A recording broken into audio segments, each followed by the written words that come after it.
At my grandson's diploma bash in a Scottsdale country club, I stood to give 30 seconds of love. The red light on the mic went dead, and my son-in-law leaned in, hissing, "You shame me. You're revolting." I didn't break.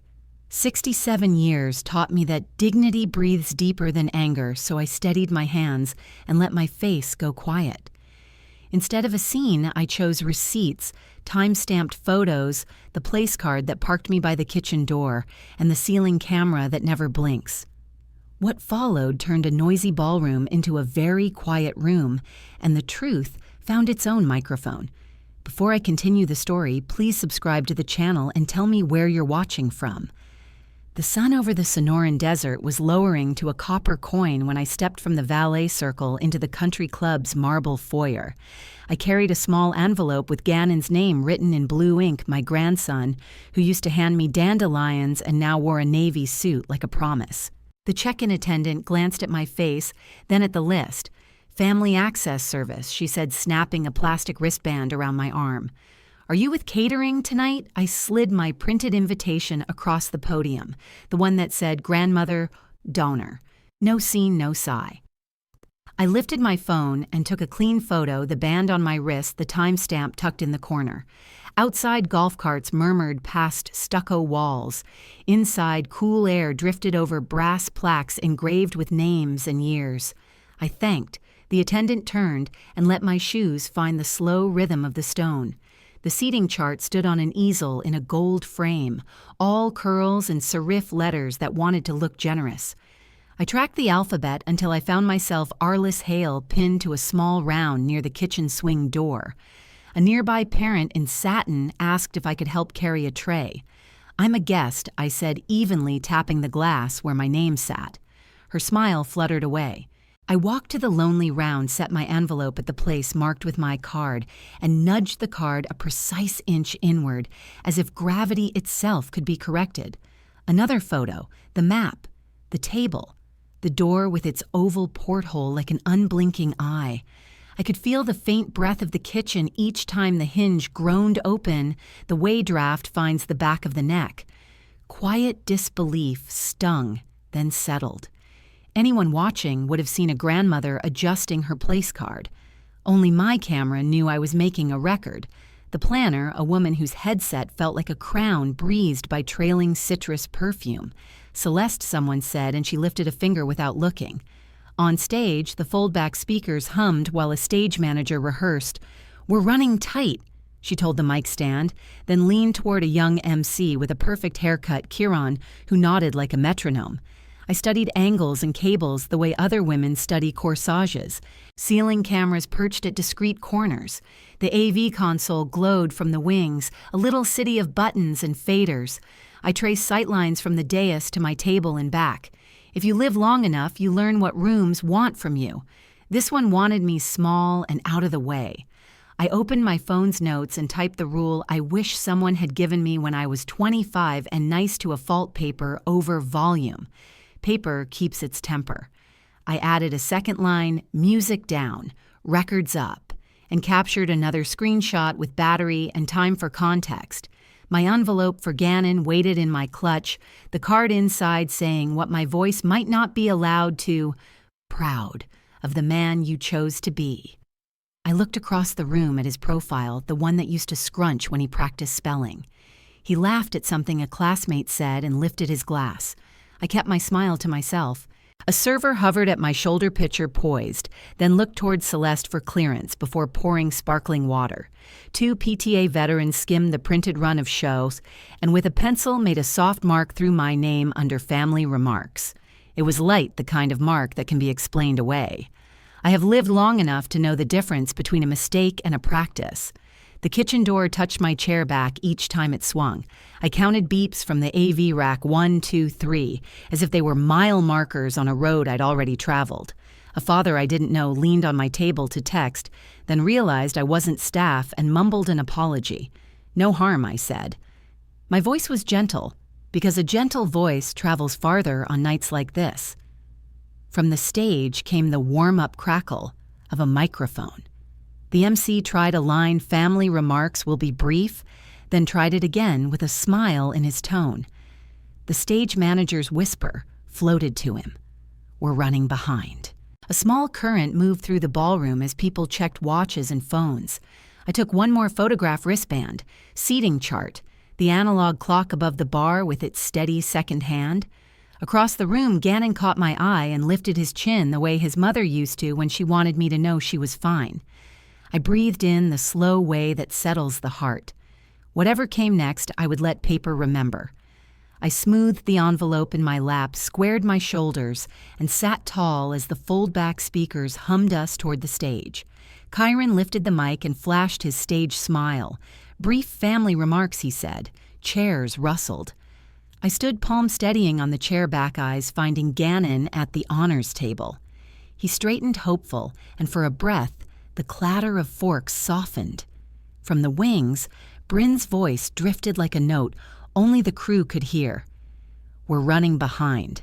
The red bulb on the mixer winked, once then went dark. I touched the gooseneck mic anyway. Dead. The foldback speakers sighed. Polite faces waited for sound to make me official. It didn't. I kept my mouth closed. I have known rooms like this, rooms that run on timing more than truth. I checked the wall clock above the plaques. 7:19. Kyron adjusted his jacket and moved on. 2 toasts followed mine alive and amplified the room, laughing on cue. When they sat, I did the same, a small nod to Gannon across the candles. My hand slipped to the clutch on my lap where a card waited in my handwriting. If words couldn't travel by speaker, they could travel by hand. I breathed once and sat tall. A parent nearby murmured, "It must be technical, like weather you can't change." A server set down champagne flutes as if nothing odd had happened, stems chiming. I let my gaze move not to argue but to learn. The fold-back speakers angled toward the stage left aisle. The ceiling camera above the center line held its tiny red dot like a quiet witness. I traced a path from mixer to podium to clock, making a map in my head the way I used to when money had to stretch. The card I'd written for Gannon warmed under my fingers. I could tell him in ink what I was not permitted to say in air.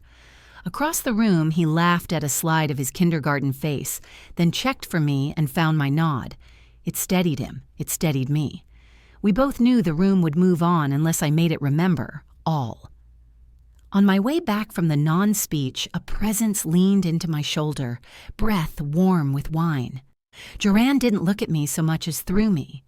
"You shame me. You're revolting," he hissed, pitched for nearby tables to harvest. His glass clipped the rim of mine.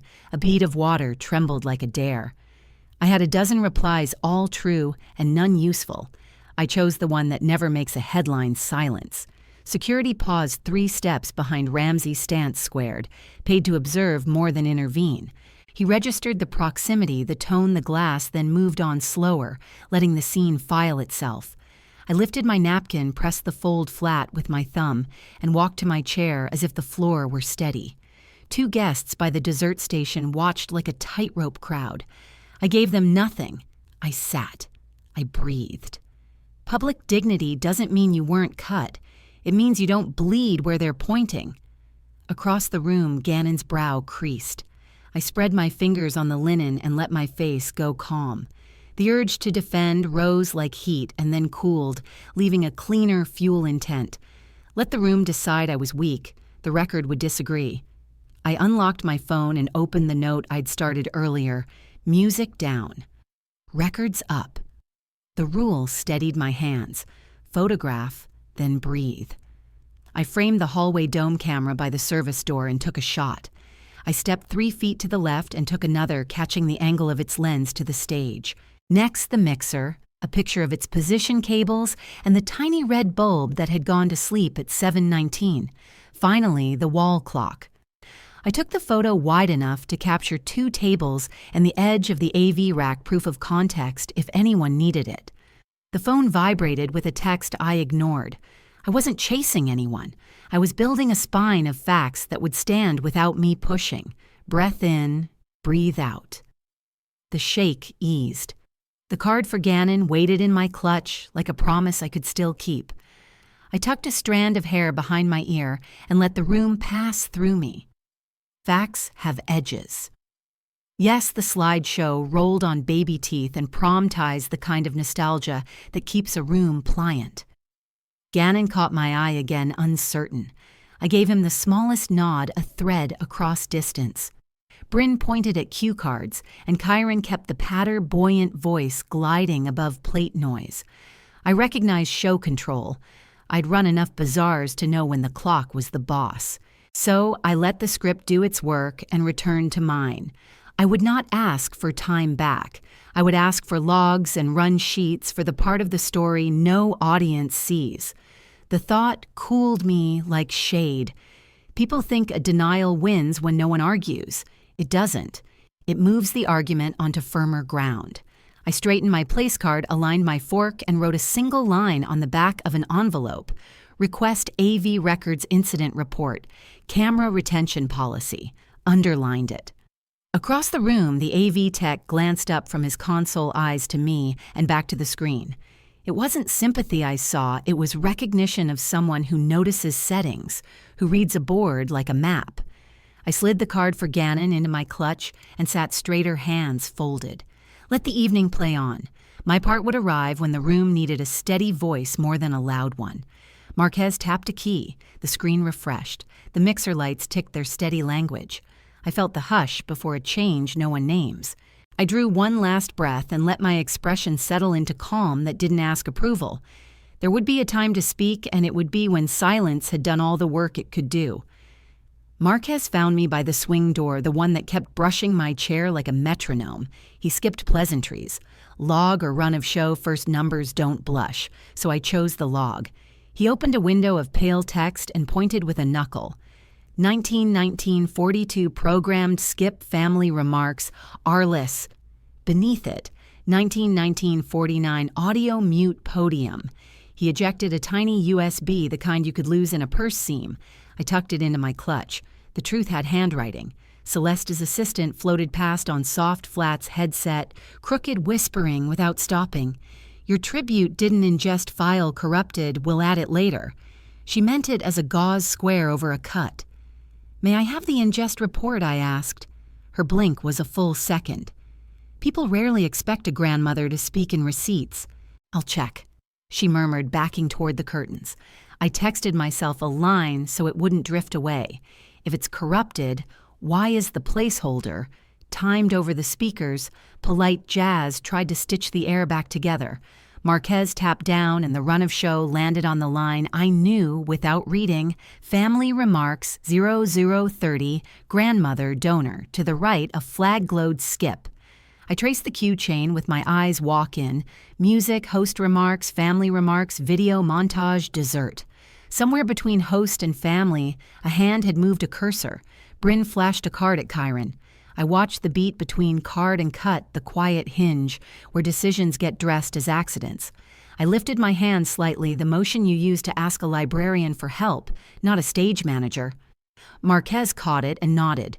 The walk-in music thinned as if someone cracked a window. The TV on the wall, cheerful a moment ago, with brunch specials, blinked from color to black. White system text stepped onto the dark like chalk on slate override skip family remarks 01 by host. 4 words, one signature a story told without my voice. Glassware stopped chiming. Kyron's patter snagged on a consonant and fell silent. No one told them to hush. The screen did it for us. I did not stand or point. I held my clutch with both hands, spine straight, eyes on no one. The overlay lingered long enough to be read twice and photographed once by someone quicker than I. Then it faded. Music, like a butler, returned. I wrote the time down, 1943-11 TV diagnostic overlay east wall. I copied the wording verbatim because courts and families both dislike paraphrase. Context feeds credibility. Across the console, Marquez looked at me just long enough to make a small promise he would return the room to its run sheet now that it had told the truth once. I gave him a grateful nod and settled back into my chair by the door. The door tapped my chair again when the catering line restarted. I let the noise move around me like water around a post. I wasn't going to speak. The room had done that for me. I opened my phone and tapped my note. Music down. Records up. Under it, I added, log captured. overlay public, claim corruption, request ingest report, plus camera retention policy. I closed the phone and pressed the clutch against my ribcage. I turned slightly toward the east wall camera and traced its cone of view with my eyes. Ceiling mount dome cover, red service dot, likely recording to a local drive and a cloud mirror. I added a reminder to request retention 7 days, minimum 30 preferred. At the console, a second screen showed the calendar of rentals, a palette of rectangles, labeled with initials. I photographed the mixer's position relative to the stage and the wall clock above the double doors. I kept my hand steady by counting breaths, 4 and 6 out, until the numbers did the work for me. A server set down flutes of seltzer, and after a pause that said she had seen the overlay, asked if I needed anything else. "Just the report," I said, and she nodded as if that were a normal request to pair with sparkling water. Gannon glanced from the head table, uncertain. I gave him a small nod. 3 tables away, Celeste appeared with a smile pinned like a corsage. "We'll make it right," she said softly. A phrase with 12 meanings. "I expect so," I answered, not unkind. "Start with the report." Behind her, Bryn was already moving the show forward the way you roll a rug over a stain. Laughter returned in pockets. People prefer to be told how to feel. I checked the USB in my clutch with my fingertips, the way you pad a ticket on the way to a train. It was ordinary plastic, oddly heavy. Facts can walk by themselves, I reminded myself. I would let them. Not tonight, not with my grandson's name on the banners and the golf course silvering the windows.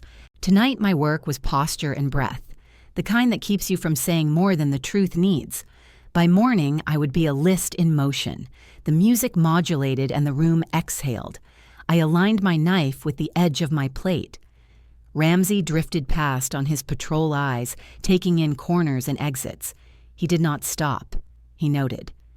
I have lived long enough to value witnesses who never volunteer until asked. The kitchen door kissed my chair again. The evening resumed its shape. The screen had gone dark, yet the room stayed stunned long enough for a story to set like concrete. Tomorrow, the Whisper Network would try to sand it smooth. Tonight, the facts were fresh legible, and mine to keep. I slid my clutch under my forearm and breathed in coffee and linen starch. Steady, I told the part of me that wanted to finish the toast anyway. There would be a microphone again one day. It would belong to me, and the room would be ready to listen. Yes. Morning sifted through the blinds like pale river water, and my phone lit the nightstand before my feet touched the rug. Buzz, pause, buzz, group threads. I never asked to join, were already deciding what last night meant. Someone posted a still from the ballroom and typed, "Let's keep it positive," which is Scottsdale for pick a target and smile while you do it. I did not answer. I opened notes and made a page the way I used to, ready a case file. Facts, opinions, names. Under facts, I entered the time the red light died and the row where my chair kissed the kitchen door. Under names, I listed who stood near the console. Under opinions, I left space. I brewed coffee. The Sonoran morning smelled like damp dust after a sprinkling hose. The legal pad waited on the kitchen island, its yellow surface calm as a dry lake bed. My hands remembered years of being told, "Be nice, Arliss, don't make waves." So I chose a different rule. I would not raise my voice. I would raise my record. The phone kept humming in its determined way. I flipped it face down and wrote the first line of the day I did not speak. The system did. By 9, the rumor lines had outrun the truth. She tried to hijack the program a PTA parent typed under that same "Let's be positive" banner. Another wrote, "Elders forget the run of show." It happens. A third added a peach emoji as if fruit could soften a jab.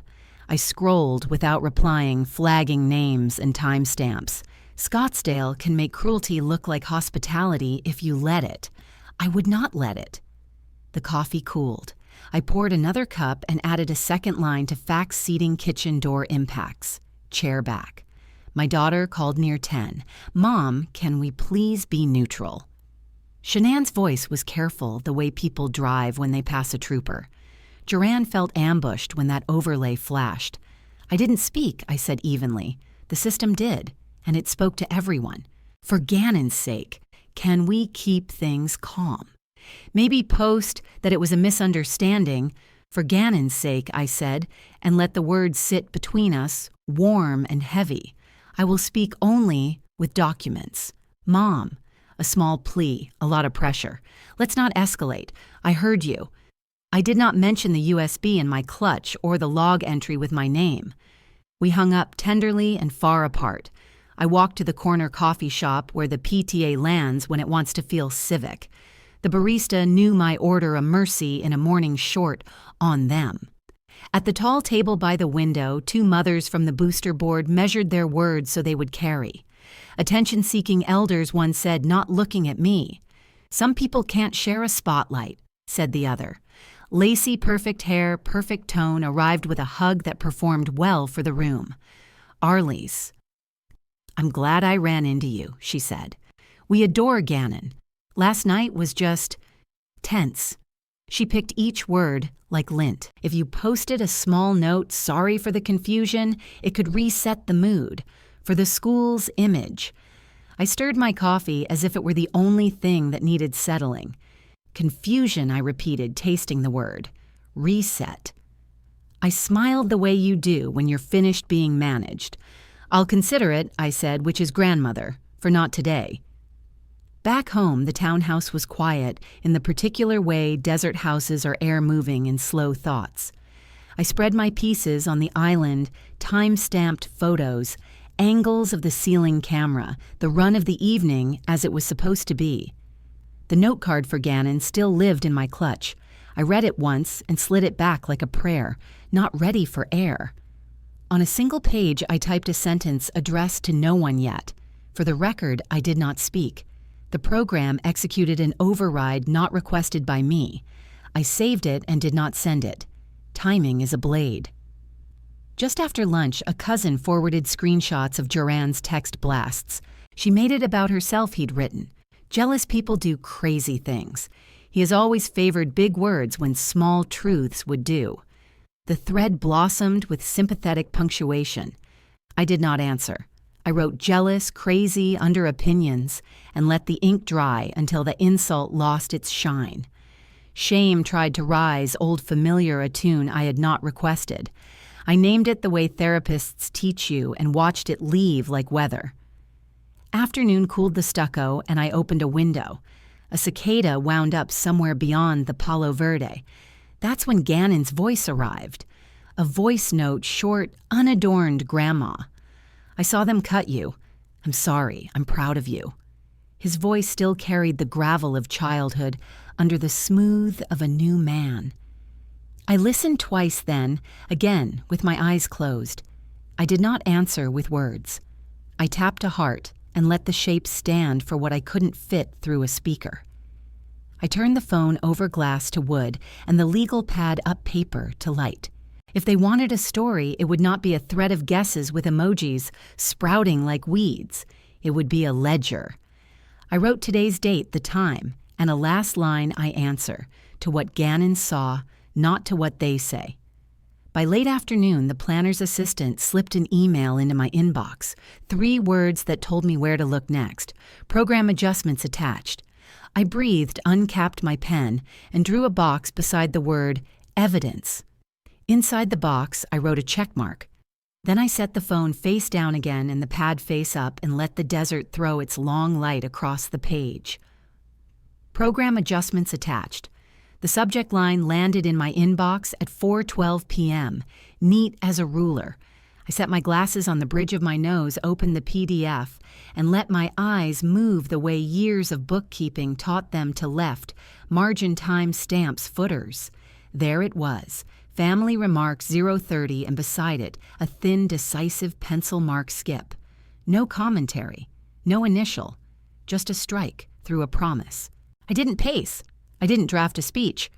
I replied with one sentence that could sit on the record without wobbling. Please provide the executed service agreement and the donor rider on file. I printed the PDF, dated it in ink, and slipped it into a manila folder I labeled in block letters, Bash Timeline, Sius, Edits. Paper may seem old-fashioned, but in a storm it's ballast.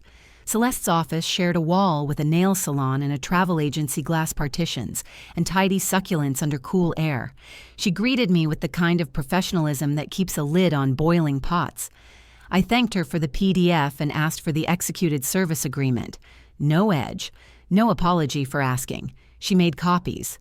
I waited palms on my tote, watching the copier's light pass like a lighthouse beam. When she returned, I found the language I knew had to exist.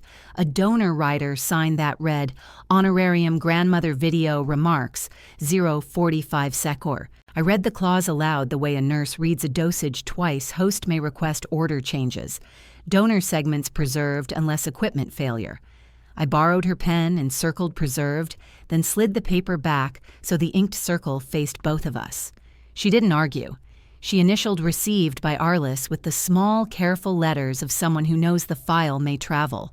We exchanged formal thanks, and I left with copies that had a smell toner paper warmed by friction that always says this actually happened. At the country club, the membership hallway opens into a little admin cove with a brass sign that pretends not to notice pressure. The clerk recognized the event name and keyed into the ledger with the nonchalance of a person who lives in policy, not opinion. I requested the run-of-event acknowledgement and the AV sign-off sheet. She printed stapled and slid them across the staple landing straight. The AV sign-off showed all channels past sound check, pre-doors, check marks like metronomes, lavalier handheld fold-back mains. I thanked her the way I was taught to thank a good librarian, sincerely and without unnecessary talk. The hallway smelled faintly of lemon polish and new carpet. I tucked the papers into my tote and felt the weight shift to the shoulder that can carry it. Kyron texted while I was in the parking lot. 10 minutes. We met at a coffee shop that tries hard to be quiet, brick wall, chalkboard menu hiss of milk foam. He looked like the second act of a musical, handsome, steady, a little tired around the eyes. He didn't waste syllables. He unlocked his phone, found a voice memo labeled with last night's date, and slid it to me. I record show caller instructions. He said, "Not proud, not ashamed. Insurance." I pressed play. The audio was clipped and clean, a headset voice, not mine, not Kyron's. Per host instruction, cut her out. We're running behind. The room around us went still in my ears. I kept my face a calm shoreline. He didn't flinch. "I'll airdrop an email," he said. "For your records. I don't want anyone fired. I want things where they belong." I nodded. So do I. The file jumped from his phone to mine with that small chime that sounds like a lock turning. I emailed it to myself, then again to a folder that backs up without being told. At home, my dining table became a bench in a print shop. I stacked the day's harvest in order that would make sense to any sober adult. Top sheet, the planner agreement and donor rider contract. Next, the club AV sign-off capability. Then the program adjustments PDF deviation. Finally, Chiron's M4A confession. I wrote those words on 4 yellow flags and set them like tabs a judge could find in the dark. I drafted a 1-page cover that a stranger could read without context and still reach the right conclusion. For the record, no speech requested beyond contracted duration. Equipment functional. Deviation executed per host instruction. MC confirmation attached. I signed my name at the bottom the way I sign marriage certificates and mortgage checks and permission slips, clearly without flourish. The manila folder closed with a gentle sigh, like a book finding its last page. Temptation arrived as a familiar itch. Forward the email post. The clause, send the .m4a to the family thread with a caption that could split a Thanksgiving table. I walked that impulse to the door and let it stand on the porch until it remembered its manners. Facts belong to systems designed to hear them, compliance council administrators who live and die by what's on paper. The PTA can wait. The cousins can talk to their own mirrors. I opened my calendar and set an appointment with my attorney for the morning, then drafted a brief agenda so we wouldn't waste either of our time. Contract terms, AV sign-off, deviation proof, recording, requested remedies, correction, acknowledgement, compliance training. I slid the folder into my tote the way you lift a newborn, steady hands, no shaking, No announcements. Spines are hidden things. You only notice them when they fail. Mine would hold. Aileen Cross's office sat on camelback like a file cabinet made of glass, tidy, neutral, not here to be moved by tears. I set my toad on the corner of her desk and slid out the folder I'd built Contract Capability Deviation Confession, each tab lettered in my hand. She read without commentary, pen held still between two fingers. The city flashed by in the window beyond her shoulder. I watched a red light, a bus, stop 3 cyclists. I had shown up to too many fights in my life without shoes. This time, "We'll let the institution correct itself," Aileen said at last, "after we give it something to correct." Her voice carried the calm of a person who liked paper more than drama. She mapped recipients on a yellow pad club compliance planner host of Record MC as witness. PTA could wait. We would speak in exhibits and deadlines. I nodded once and set my palms flat the way I steady pie dough before the first roll. We drafted a single page that could not be misquoted. No adjectives, no throat clearing. The heading named the event date room. The body named the facts my 45-second tribute promised by rider. Equipment functional per AV sign-off, record of override. Independent audio from the MC. Under remedy requested. Aileen listed 3 points: an acknowledgement and apology to the donor grandmother, refund or credit of AV charges, restoration of the tribute asset on club channels for 24 hours. By late morning, the email went out with Exhibits A through D attached. We added a preservation notice for logs and footage 5 business days to respond in language that stopped just short of a legal threat while pointing toward one. I ate half a granola bar in the lobby and phoned no one. Outside, the desert sky looked rinsed clean blue as a new shirt. Compliance answered before lunch. Receipt acknowledged, wrote Maura Ellis review initiated. She cited code sections I didn't know existed: donor recognition, anti-harassment, unauthorized AV tampering. She asked for the MC file and the run of show. Through Aileen, I sent them without flourish.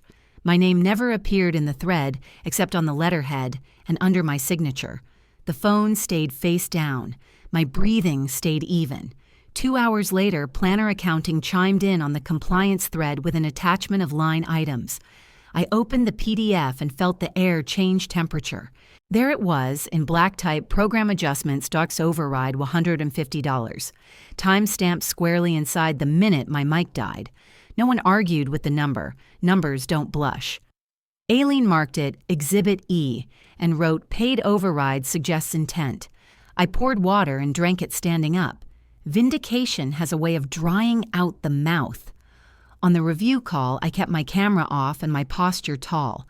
Maura's questions were plain. My answers were the exhibit letters, not stories. Yes, AV channels passed. Sound check. Pre-doors. Exhibit B. Yes, the donor rider preserved my remarks. Absent equipment failure. Exhibit A. Yes, the MC audio captured the directive to cut me. Exhibit D. I left out every feeling I could have supplied. Feelings would leak later if I let them. Facts could stand without me. When the call ended, I returned to the dining table where the Sonoran light walked slowly from salt shaker to vase. I stacked the packet again, largest to smallest, and added a cover sheet with a single sentence in a font the size of a steady heartbeat. For the record, corrections, not confrontations. I dated it in ink that does not smudge. The temptation to post any of it flickered like heat above the road. The PTA thread was busy with compliments for centerpieces and cupcakes. My daughter had asked me to be neutral. Neutrality, I decided, would mean speaking only where consequences lived. I filed acknowledgments in a blue folder, set a calendar reminder for the 5-day deadline, and made soup from what I had: carrots, onion, a small chicken breast. Ordinary food steadies the hands. In the late afternoon, the club number lit my phone. Ramsey's voice was measured like footfalls in a hallway. Ms. Hale Compliance asked me to coordinate a viewing of the service door camera. Would you be willing to come by tomorrow morning? I looked at the spine of the folder. Paper has a back. Now the picture would have a face. Yes, I said. I'll be there at 10. I ended the call and stood in the kitchen until the pot simmered. Steam curled up and vanished into the ducts. I thought of Gannon's voice note and of the way he will someday tell this to his children, not as a scandal, but as a story about how grown-ups use rules to fix a bruise. I set the table for one, spooned the soup, and took the first quiet bite. The deadline ticked into my calendar like a metronome.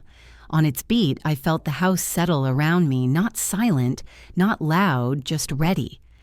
Before I washed the bowl, I opened my notebook and drew a box around tomorrow, 10:00 a.m. security office service door cam. Under it, I wrote 3 simple lines that have saved me in classrooms, boardrooms, and kitchens. Witness, preserve, proceed. I copied the demand's deadline beneath them, then slid the notebook under the folder as if tucking a child in. The room seemed taller somehow. I turned off the lights, left the porch lamp on for myself, and let the house hold my promise to stay measured. I slept early. I set my alarm for 9, laid out a blouse, and put fresh ink in my pen. Ramsey emailed before dawn to reschedule the viewing. Compliance wanted all polls queued together, so my slot moved to Wednesday at 10. The change felt procedural, not evasive, which is another way of saying I could wait without losing my nerve. At the club, Ramsey met me in the lobby and guided me down a short hallway that smelled faintly of lemon cleaner. He wore the same patient expression I remembered from the night of the banquet, a look that said he would follow the rules like a rail. We stopped at a gray door with a keypad. He keyed in, held it for me, and announced security viewing 1 guest. I stepped into a compact room where the lights hummed. 2 screens filled the wall. Across the bottom of the left display ran a white ribbon of time and date. Across the right, a grid of camera labels. Ramsey stood beside a small desk, hands loose, voice steady. "We'll watch together," he said. "I'll clip the segment and generate the hash. You'll initial the chain of custody and receive a passworded link plus a sealed drive. No distribution outside counsel and compliance." He nodded once as if to answer his own rules. He placed a viewing log on the desk. I signed with a pen that wrote like it had good manners. Which camera, he asked, though he already knew. "The hallway by the service door," I said, giving him the timestamp from my notes. My hands were steady. I had practiced being steady for months now. He scrubbed forward until the counter matched the time I had written in my kitchen the morning after the event. The left screen bloomed into the familiar corridor, beige walls, a green exit sign, the service door breathing open and shut like a lung. There I was, passing by, shoulders squared clutch under my arm. There he was, angling in wineglass in hand chin, tilted the way a man tilts when he thinks the room exists to carry his whisper. The ambient mic caught it clean as a bell under a lid. "You shame me. You're revolting." The syllables left his mouth and slid into the small air between us. On the screen, my hand lifted the napkin from my lap and flattened its fold. I didn't flinch then. I didn't now. I watched the moment the way you watch an X-ray looking for density, not drama. Ramsey kept his eyes on the monitor and asked, "Replay?" "No," I said, and my voice surprised me by sounding like a level floor. "Please export beginning 10 seconds before and ending 10 seconds after." He clicked typed saved. The system processed, stuttered once, then printed a small sheet that smelled of warm toner. He labeled the drive, sealed it in an envelope, and slid it toward me with the form. I read every line and initialed the boxes. He countersigned and logged the hash. "Chain of custody," maintained he said more to the room than to me. "Thank you," I said. "Procedure protects everyone." He glanced up, almost smiling. "It does." We stepped into the corridor to walk the path again. The lens in the ceiling didn't blink. The service door sighed. The kitchen murmured beyond it. I measured the distance from where I had stood to the little dome mic on the wall. The gap matched the clarity we had heard on the recording. There is a comfort in numbers 12 feet 2 inches from the mic, 3 seconds from approach, to exit 32 seconds of proof. Ramsey held the door when we turned back, and I thanked him for keeping the line straight. At home, I set the sealed envelope beside my folder and brewed tea that tasted like mint and patience. The townhouse was quiet in the Sonoran morning, the kind of quiet that makes paper sound loud. I opened the laptop and composed the only sentence that needed sending. For the record attached are the hallway camera clip, Exhibit F, the chain of custody, and stills aligning with the run-of-show timestamp. Recipients Mora at compliance and Aileen, my attorney. No one else. No family threads. No PTA chorus. The email left my outbox like a steady arrow. I watched the progress bar complete and the small whoosh that follows a decision. Then I closed the laptop and picked up my legal pad. In blue ink, I wrote the line I had promised myself after the banquet. The camera doesn't blink. I set the pen down and let the silence settle around the words. Hurt has a way of wanting company. It likes an audience and a stage. Mine sat beside me in a sealed envelope and a quiet sentence sent to the people who could do something with it. I touched the corner of Gannon's card in my clutch, still sealed, still mine, to give on my terms. I imagined handing it to him on a Saturday when there was no microphone, no schedule, no run of show, just a kitchen table and the sound of ice in a glass and words that didn't need witnesses. The kettle clicked as it cooled. Outside, a quail line stitched across the gravel, urgent and ridiculous. I breathed with them for a minute. Then I filed the signed forms under F, set a calendar reminder for the compliance deadline, and returned the sealed drive to the folder's spine. A body stands up when its spine is true. Before noon, a ping sounded on my phone. An email from the planner's assistant had arrived forwarding a letter from AV. The preview line carried 5 words that told me where the hand had been all along pair host instruction program adjustment. I didn't open it right away. I let the words confirm what the room had already shown me. Proof doesn't ask for attention. It asks for a destination. The AV cover letter arrived in the late afternoon, tucked between a grocery coupon and a reminder from my dentist. Subject line, AV confirmation, see on program adjustments. The planner's assistant kept her tone chirpy. Thank you for your patience. Please see attached, but the attachment did not chirp. On club letterhead, the technician wrote 5 words that said, the quiet part out loud. Per host instruction, skip family remarks, our lease. I printed it and laid it on my dining table to cool. I slid the page under a clear sleeve and wrote in blue pen, auth chain established. No forwarding to family. I sent it to my attorney and to compliance, and then I washed a bowl and listened to the water run. Nothing in me wanted a parade. I wanted correction, clean adult boring. The kind of boring that closes a wound. A second email followed this one from Banquet Accounting. Per your request, it began and attached the finalized ledger for the event. I read line by line the way you read a map after getting lost once and deciding not to again. There it was. Program adjustments to override $150. Cleared. The timestamp matched the cut. Beneath it, approval initials like small footprints that knew where they had been. I noted payer method initials. I clipped the invoice to the cover letter and added both to my binder behind the tabs, already waiting. Contract capability deviation. Confession camera. Now instruction. Ledger. A spine can take weight when the tabs line up. The phone rang with an Arizona number I knew. Mora from compliance kept her voice practiced warm enough to be human, exact enough to be useful. Ms. Hale, we are prepared to propose a corrective path that avoids public theater and centers the facts. She outlined ADR like she'd read my handwriting formal acknowledgement by the venue, a public correction that names the cut, and the instruction a mediated apology in person and restoration of my tribute on the club's lobby screens for 24 hours. Do you consent to limited disclosure to impacted family? She asked. Yes, I said, on conditions no threads, no pile-on. Email, not group texts. Facts only. Understood, she said. We will notify the host formally by morning and CC counsel. Your restraint has been noted. By evening, Shanann texted, can you come by, just us. Her porch light was already on when I pulled up. The saguaro in her yard held its arms like a sentry. Inside the living room looked staged for a small treaty. 4 chairs, a low table, a pitcher of water. Joranne sat forward, elbows on knees. Shanann's eyes searched my face and then the binder I carried. I didn't sit right away. I'm not here to tell my side, I said. I'm here to put the record on the table. You can read it or not. I won't argue either way. I placed the binder down and opened the rings.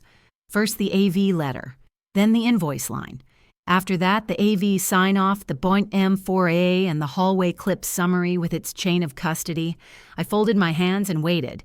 Joran reached first. Look, he said it was timing. No one meant Shanann read aloud without looking up. Per host instruction skip, family remarks Arliss. The room cooled. He pivoted. Then the AV team overreached. I tapped the sign-off, then the paid override line. He tried another door that wasn't there. I did not follow him through it. I didn't ask for an apology, I said, and kept my eyes on the picture. Compliance did. The venue will correct what the venue did. What you do next is up to you. Silence settled into the cushions. Shanann took a long breath. I need to read all of this, she said. I'm not going to litigate here, I told her, and I'm not going to let this spill into threads or dinners where Gannon is trying to land a job. The terms are simple: acknowledgement, correction, apology, restoration of the tribute for one day. Then we let the dust be dust. Joran's jaw worked like he was chewing a word he didn't want to swallow. So, this is about embarrassing me. No, I said. This is about telling the truth to the systems that owe it. If you feel embarrassment that belongs to you. He leaned back then, forward, then stopped. Paper had taken the oxygen. I accepted the ADR terms out loud so there would be no later confusion. I accept a posted acknowledgement by the club. I accept a mediated apology scheduled, not performed. I accept the restoration of the tribute on the screens for 24 hours. I will not post or bait or pile on. I will not be erased. I closed the binder and slid it back into my bag. On my way out, I placed Gannon's sealed card on the hallway console, a small rectangle of paper that had waited for a room that wasn't an arena. For when he wants it, I said to Shanann. She nodded, a person learning how paper can be a lantern. Outside, the air had thinned to evening, and the desert did its blue turn. I sat in my car with the window cracked and let the saguaro and the porch light share the same frame. Tomorrow, the club's statement would belong to the record, not to my throat. I liked that sentence enough to write it down when I got home. Back at my desk, I typed a single line under the day's date. The apology will be public. The forgiveness, private. Then I set an alarm for noon and closed the notebook. Some victories arrive without clapping. They arrive in 4 sentences on letterhead, and the sound they make is paper sliding into a file where it will not be lost. I slept well. Peace. At noon, the statement went live, 4 sentences, plain as a ledger line. The club acknowledged a program cut cited per host instruction, apologized to a grandmother and donor, and promised a remedy my 45 seconds would play in the foyer for 24 hours on the hour. I didn't blast it to the family thread. I took a time-stamped screenshot, forwarded it to my attorney and to compliance with 1 word received, and put the kettle on. Steam-fogged kitchen window. A grackle patrolled the block wall beyond the fence. By 1:30, I was at the club tucked in a small conference room where the blinds turned desert light into zebra stripes. Maura from compliance sat at the head-tabbed file open. Aileen, my counsel, laid her pen by the clock. Shanann came in quiet. Joran arrived last heat, still in his jacket, and a crease that hadn't learned to soften. Maura began without ceremony what the policy required, what the evidence showed, what the venue would do to correct the record. No size, no adjectives, only clauses, dates, names, and actions. She turned to Joran. You will deliver the apology now. Address Ms. Hale. He read from a page that refused to blur. I instructed the cut. It was wrong. I apologized to Ms. Hale for the harm and for disrespecting her role as donor and grandmother. He stopped. Maura looked to me. Do you accept I acknowledge receipt, I said. Not theater, not absolution. A ledger entry with ink that dries fast. We signed the paper's acknowledgement corrective plan preservation notice. The copier warmed the room with the scent of hot plastic. Shanann steadied her hand on the table edge. Joran capped the pen with a click like the lid on a jar no one will open again. We stood. No hugs. Accountability is not a hug. We filed out past brass plates that stretched our faces into ovals. No one admired the shine. At the top of the hour, I stood in the ballroom foyer near a potted orange tree off to the side where traffic flowed. The mounted screens blinked. Then my tribute rolled a photo of Gannon at 7 with a gap-toothed grin, a frame of him carrying groceries through summer heat, one still of the check I once wrote in his name, and he never knew. Captions threaded beneath the images, simple and white. The audio sat at conversation level as promised. Families slowed. Grandparents tipped their heads. I kept my hands folded and my breathing even. Gannon found me between Aaron's hair damp from the sun. He watched the last 10 seconds, then squeezed my hand. "Grandma, that's yours," he said, the way you say a person's name when you mean their backbone. We didn't cry. He went back to being 22, which is its own job. I stayed for one more cycle, then walked the long hallway toward the patio, counting the soft thumps of the doors on their hinges, like a metronome reclaiming time. My phone buzzed with a forward from Shanann. His firm had opened an internal review after receiving the club's notice. A colleague added that the State Bar's Professionalism Committee had been CC'd. I didn't feel victory. I felt the hum of systems doing maintenance. I wrote one line on my pad: "Consequence is not revenge, it's upkeep." The sentence sat like a small fence you step over because you're supposed to, not because anyone is watching. At sunset, the patio filled with the low talk that lives in long marriages. The McDowells turned rose, then purple. Shanann joined me at a corner table. We watched the foyer through glass as the screens shifted to the top of the hour again. "I'm sorry," she said, the words landing without an envelope. "For all of it." "Thank you," I said. "We can keep dinner from being a courtroom, but I will not sit beside cruelty again." She nodded. "No but." We let the quiet hold like a truce we intended to honor. Inside the loop finished, and the screen went black for a beat before resetting. I decided the file no longer belonged to my binder. It belonged to Gannon. "I'll mail him the original," I said, mostly to hear how it sounded when a thing I'd held too tightly found its rightful home. Shanann set her palm over mine. We left before the next showing. In the parking lot, the palms clicked their dry fingers and a golf cart purred past with 2 retirees headed toward the lecture hall. My phone stayed in my purse. The night didn't need a post from me. It had a statement, a schedule, and a record that would outlast everyone's mood. When I started the car, the radio caught a song from the year I was 22, and for a moment I let myself be that girl untouched by policy or portals, or any place an apology has to travel before it lands. Before I drove away, I stepped back inside for the end of the hour. 2 couples I did not know stood together watching the captions roll. One woman touched her eye and then laughed, embarrassed by her own tenderness. I did not introduce myself. I did not need to stand under the screen to be seen. Let the room keep the moment without my name attached. That is sometimes the cleanest way the truth stays put free of anyone's spin, including my own. I walked out as the chime announced the next showing on the hour. Lights murmur. Back home, I slipped the printout into the binder and closed the rings with both hands. The sound was crisp and final without being cruel. Some endings are not doors slamming. They are paper, finding the file where it belongs. I parked 2 houses down so my head could clear before I walked in. Scottsdale dusk pooled blue over the cul-de-sac. I carried my clutch and a labeled flash drive, a neat strip of tape, with Gannon in my handwriting. Inside, Shanann's table was set simply 4 plates, water glasses, napkins folded like little tents. No centerpiece, no theater. Ground rules. I said, setting my clutch by my chair. No shouting. No group texts about this later. We refer to records, not rumors. Shanann nodded. Joran reached for his phone, then slid its screen down under his palm.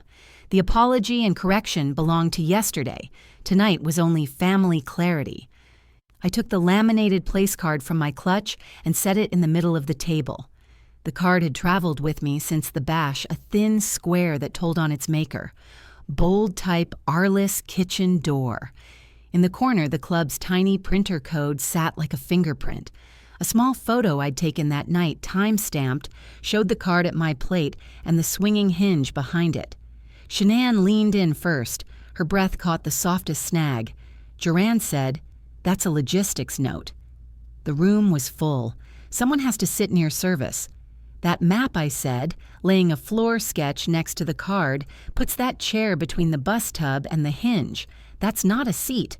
That's a signal." I kept my tone even. "You didn't forget me. You placed me." I took out the flash drive. "We're not relitigating yesterday," I said. "You've already spoken into the record. This is so we look at the same thing." The TV stood quiet black glass reflecting our faces. I plugged in the drive, paired the remote, and stood to the side. 3 beats, no narration. First, the club statement, names blurred by counsel, 4 sentences that held acknowledgement of the cut per host instruction apology to a grandmother and donor corrective steps. Second one, clean line from the mediated room, the apology read into record.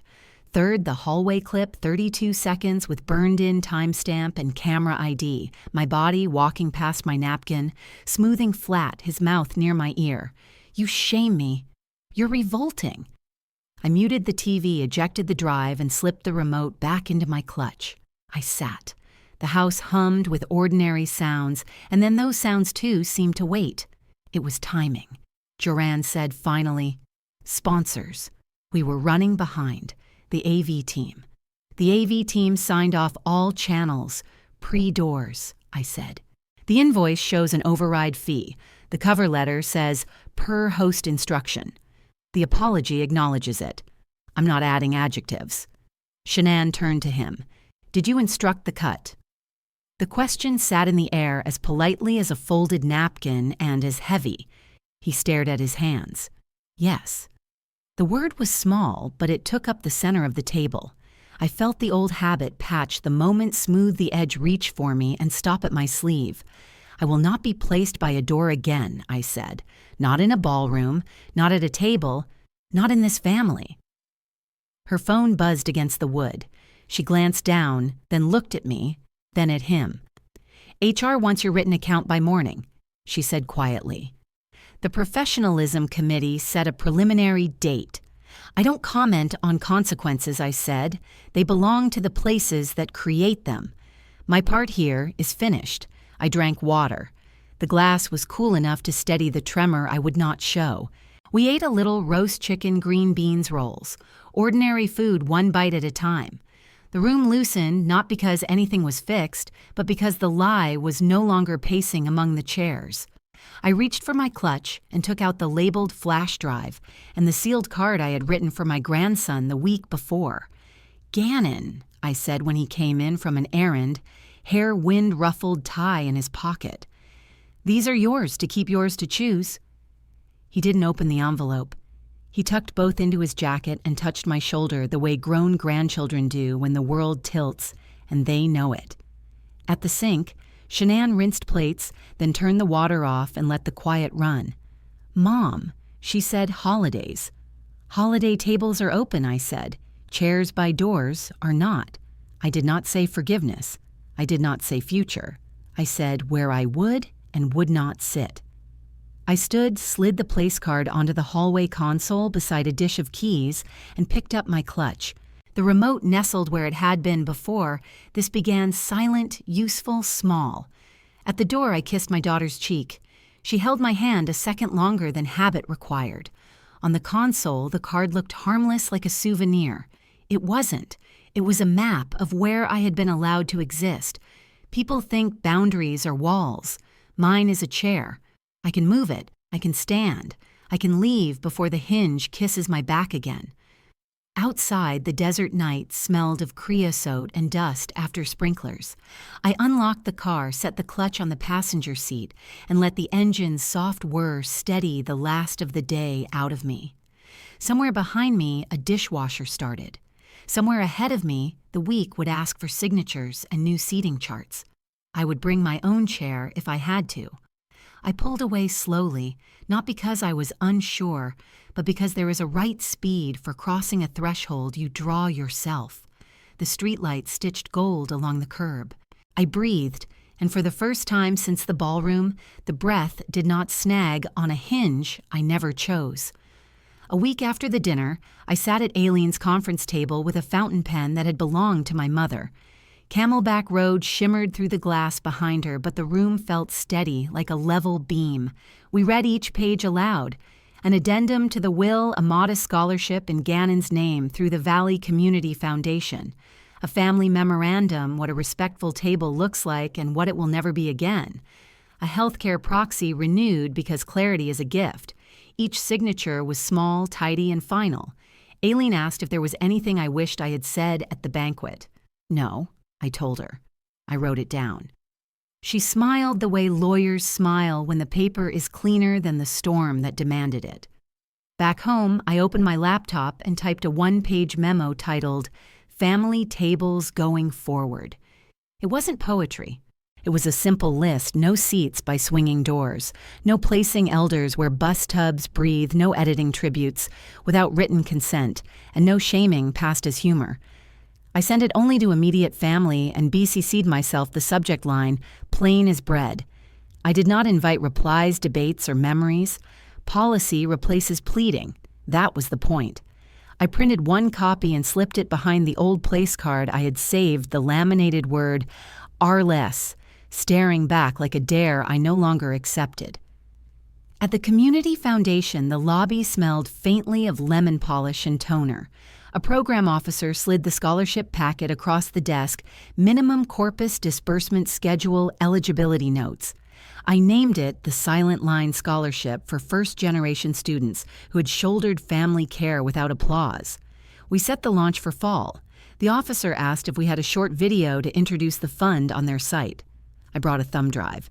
45 quiet seconds, images, captions, music, almost under breath. No names, no finger pointing, just a room where a grandmother was seen. "Perfect," she said. On the donor wall, she asked what I wanted under my name. For the ones who stood by the door and still showed up. Gannon met me for coffee near campus, the kind of place with mismatched mugs and a corkboard full of tutoring flyers. He looked taller to me, which is what pride does to eyesight. We talked about interviews and how to describe a family storm on applications without making it the only weather.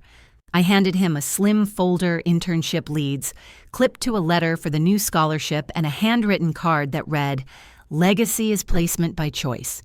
He turned the card over, then back again like he was weighing it. "Do you forgive him, Grandma?" he asked. I stirred my tea. "I forgave myself for staying quiet that long," I said.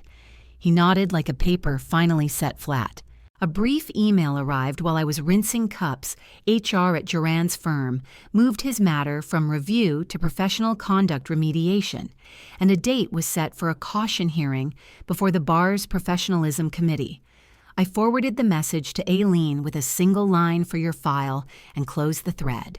I did not send it to Shanann or Gannon or the cousins who loved group chat fireworks. Consequences belong to processes, not to me. Paper isn't a parade, it's a curb. I went to the window and watched a pair of quail jog across the gravel like small officials late for a meeting. The desert is good at minding its own. Near dusk, I carried a small shadow box frame to the park and sat on a bench that faced the west. The box held that old place card centered and pinned so it couldn't slide. Kids pedaled by, and a runner waved with the casual grace of a stranger who assumes you belong. I wrote my final line for the week. In a leather notebook, I choose where I sit. The wind lifted warm and friendly, and the light thinned from gold to the soft blue that makes houses look kinder. I stood the frame tucked under my arm and walked back toward my street. No door at my shoulder, no hinge kissing my chair. Just evening and a table waiting in a home I kept on purpose. At the foundation hall, the lights softened to a warm amber, and the first image bloomed my late husband tipping his cap on a windy tea box. Captions ran low and steady. Gannon's baby grin followed, then the science fair mess, then a frame of the two of us at the kitchen sink, sleeves rolled. 45 seconds, no edits, no hum, no hand sneaking toward a fader. I stood near the back with a folded program and let the room quiet itself. When the screen went to black, I didn't move. I took the silence as part of the program, a luxury we seldom give each other. The director glanced toward the booth and then to me a small nod that said everything was working as designed. I breathed in the citrus of polished wood and the faint coffee from the lobby. For once I was not placed by a door. I stood where I chose and let those 45 seconds belong to the work, not to the noise. The reel's last still held on Gannon's smile half a heartbeat longer than the others, and when it faded, the room stayed gentle, as if people were careful with the air. Gannon stepped to the podium with his notes in one hand and nothing defensive in the other. He thanked the foundation and named the scholarship for what it was, not a monument, but a tool. Then he offered a clean sentence. Sometimes you're placed by doors and you show up anyway. My grandmother, Miss Hale, taught me that he said, voice, steady. He sketched the criteria we shaped together first in family evidence of care, proof of persistence, and he treated them like trail markers, not trophies. He didn't sell the room a saga. He offered a map and folded it back into his pocket. The applause sounded like the truth, not loud but willing. He stepped down, shoulders square, and I let my hands stay still, saving the claps for the students whose names would be called next. A girl in a denim jacket wiped her eyes with the heel of her palm, and a man near the doors closed them softly so the hallway chatter would not steal the next name. My phone buzzed in my jacket. Aileen's subject line read, Final. HR issued a formal caution and assigned a professionalism course. The bar committee filed a private admonition. I locked the screen and slid it away. Nobody here needed that footnote. Processes had done their job, and my job tonight was to stand still in the life I kept. 2 donors compared golf scores. A student asked a volunteer where to find the cookies. I watched people drift toward the coffee urns and the sign-up desk, and I let the last of the old ache pass like a song from another room. The outcome mattered, but not to the part of me learning how to hold a quiet room without apology.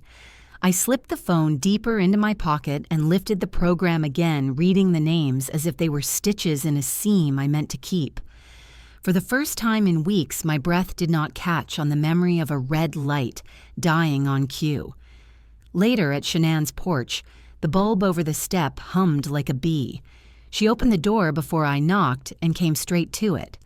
I put you by that door because I was scared of a scene, she said. I made one anyway. She did not ask for mercy. She named what she did and what she would do next time. Window seat. First row. I'll write it down. I felt something unclench in my ribs. Thank you for naming it, I said. We spoke in brief sentences about holiday boundaries in writing, no last-minute seating changes, no edits to elder tributes without consent. She nodded and wrote as we talked, her pen leaving grooves on the pad. The porch light warmed the paper until it looked like a small lantern between us. When we finished, she tore off the top sheet and handed it to me for my folder. Neither of us reached for a hug. We were practicing a different kind of closeness, the kind that uses room, ink, and time. Before I left, she pointed at the shadow of the entryway and said to herself, "No more doorways for you." I answered, "No more doorways for us." We wrote it. Twice. By Friday, we tried the new plan in miniature. A preview dinner at my townhouse, nothing fancy roast chicken, 2 salads, rolls warm, and a dish towel. Gannon made the place cards in his neat print. Mine read, "Arliss by the window." No doors breathed behind me. The old laminated card sat in a small shadow box. On the console, the words, "Kitchen door," held by 2 brass pins like a retired jersey. We passed dishes without commentary. Conversation found its feet again. Class is a leaky hose bib, a book someone loved enough to lend. The room held. When the sun slid down behind the palms, the glass threw our faces back at us, and I looked like myself again, not an interruption in someone else's program. Shanann set a folded napkin by my plate and smiled without apology. Gannon asked for the salt and called me Grandma without checking anyone's eyes first. We stacked our plates at the end and left the chairs where they were as if the room had decided on its own to keep its promise. After the dishes, I hung the shadow box near the hallway table and fastened a small brass plate below it. I choose where I sit. It wasn't vengeance. It was orientation, the way a compass insists on north, whether anyone believes it or not. I wrote in my notebook one last time, legacy isn't a chair. It's the decision you practice until it feels like breath. I turned off the lamp. The screen in the living room stood dark and obedient. The house listened the way houses do when they understand the rules, and the quiet belonged to me. As I close, here's what I learned. Dignity is a daily choice. You don't win by shouting. You win by documenting, by setting boundaries, and by refusing to sit where you're placed when it erases you. Legacy isn't a chair. It's the habits you repeat with grace. If you've ever been sidelined at a family table or a workplace meeting, what helped you claim your seat? What boundary do you need to write down today? If this story touched you, drop a 1 or share where you're watching from.